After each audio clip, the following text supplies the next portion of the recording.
Alright, video test number 3. It is Thursday, February 6th. Change of color for the background.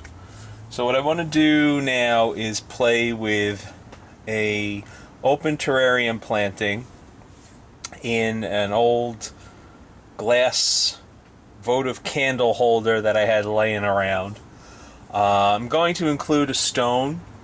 When you're playing with stones, it's important that you find the appropriate size stone and that you don't rely on the first face that you find on the stone. What you need to do is pick them up, twist them around, find the most interesting face, figure out how you're going to incorporate that with your plants, and think about proportion. The bigger the stone, the smaller your plants are going to look, although these plants will no doubt grow up to overtake the stone. This is known as a clinker. It's a piece of debris from back in the day when we had coal-fired furnaces here on Long Island. As you can see, it is completely inappropriate for this size container. As much as I love the color and the texture, we'll use it for something else, probably a root over rock somewhere. I love this stone. Reminds me of something out of the desert. However, it's not going to fit or work in this container, so I will reject him. I like this stone a lot. I believe we used to call these sedimentary stones. It's a concretion, bunch of pebbles and whatnot stuck in some kind of clay, probably compressed over millennia. Maybe metamorphic. I don't remember. It's been a long time since I took a geology class. This is a cute little one. I have no idea what it is. If I wanted to do a really far distant view, I could put it in the back, but I think he's too tiny for the planting. This stone I find intriguing. I like that vein. Almost looks like a waterfall. I like those striations. Not sure I want it in the container, so I'm gonna go with this one. I think he's just a piece of debris from a roadside project. They're always dropping odd kinds of things along the highway here, and you never know where you're going to find something interesting. I'm going to use it, but not going to be obvious about how I use it. Probably going to put it on its side, give it some kind of diagonal movement. So we'll see. So the first thing we're going to do, since this is going to be a planting that I expect will have some longevity to it, putting a layer of activated charcoal in the bottom of the container. Going to give it a little spritz with some Super Thrive just to wet it, hold it in place. Occasionally you're going to find little chunks of debris. You want to pop them out. And now I'm going to put down my mix. The plants I'm working with today were scattered around my greenhouse and were grown in the same kind of mix, so I don't have to worry about compatibility issues. My mix is a peat moss based mix with some compost, cow manure, micronutrients, and some other ingredients that I'm not sharing with everybody right away. I'm going to pre-moisten this. I find it's best to work with pre-moistened soils, less stress on the roots as you set your plants in. The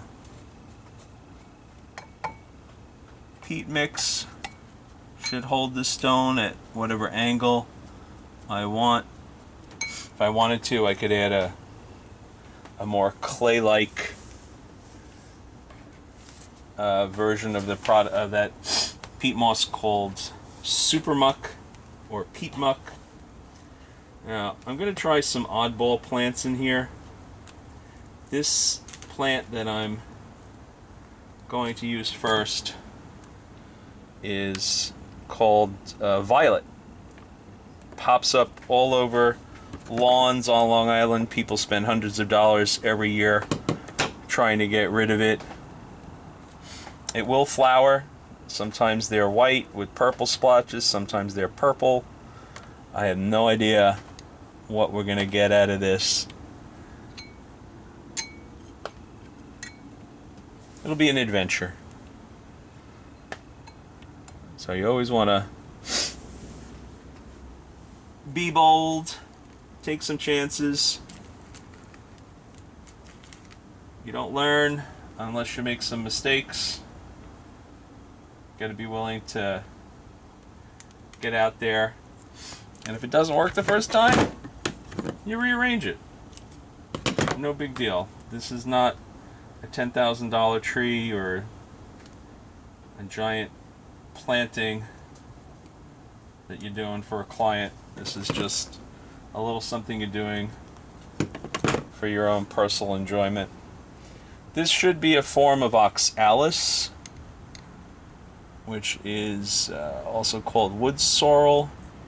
Got a couple oddballs of them floating around the greenhouse. Got the one that make the bulblets. I've got green ones, red ones. They make cute little yellow flowers.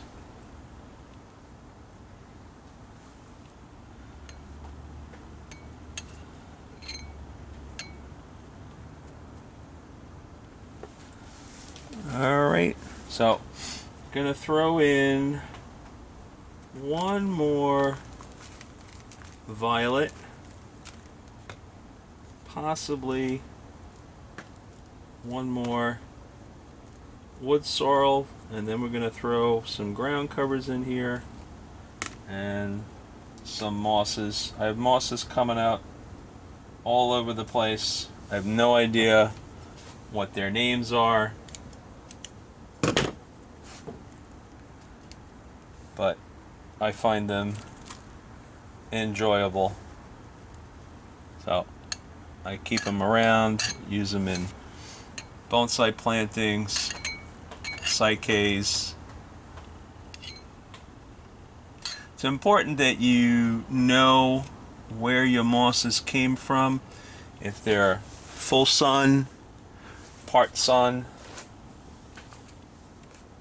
like it wet, can tolerate some dryness, and choose ones that are compatible. I find all of these guys growing together in the same containers, so I'm going to go out on a limb and assume that they are compatible. There's a little one. Stick him in the back there. Alright. Now, got this moss here that is sporing. Doesn't do this all year, but when it does, it's quite fun to look at.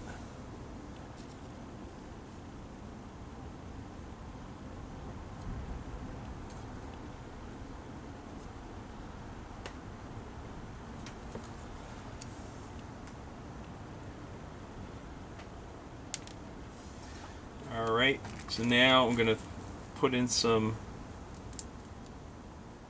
Selaginella. Selaginella is what's known as a fern ally. It's related to ferns. Grows shallow roots across the surface of the containers. Spreads rather vigorously. Amazingly resilient. If you skip a watering, rehydrate it, it'll come back for you. Pretty amazing plant. And much nicer than something like liverwort. Although when liverwort is making its spores, it is quite something to look at. Although liverwort is usually an indication that you have too much water, and that could be because you have a very moisture retentive mix or poor drainage, or you're watering too much. So liverwort always makes me a little nervous, makes me think I'm doing something wrong. And then sometimes it will create a barrier that prevents you from watering your plants properly. So keep an eye out for liverwort. If you were going to use it by itself, I'd say you'd be okay. But it shows up on the surface of your planting, you've probably got an issue that you need to resolve. Alright, now what I'm going to do here, give it a little spritz, settle in the roots, wash down the sides of the pot.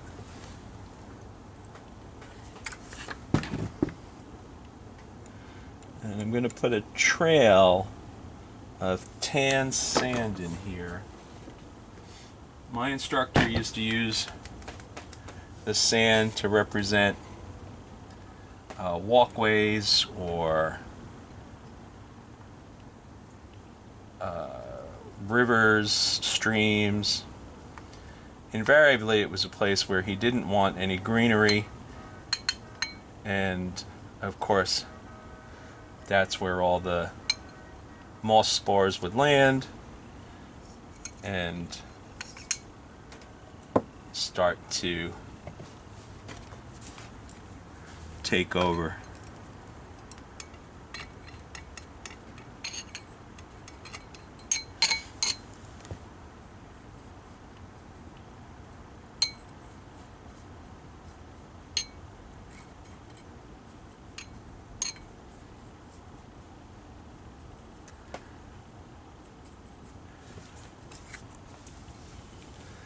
Use the sand to give some contrast, and no doubt I will end up with some mosses sprouting on top of the sand, and I can use it as a substrate for the selaginella. So if I have it in areas where I'm not overly thrilled with it, I'll just add a small piece of moss or selaginella.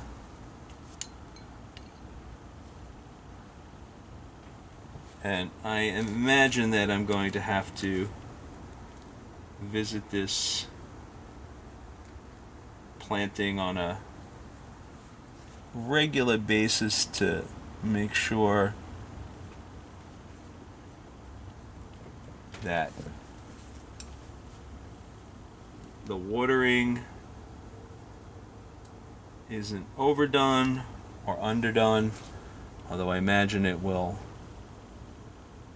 recover nicely because these are essentially weeds and they seem to grow no matter what and wherever I have a spot in the greenhouse.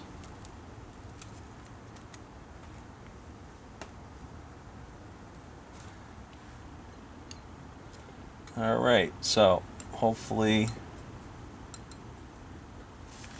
this gives us a better backdrop to play with, and we'll see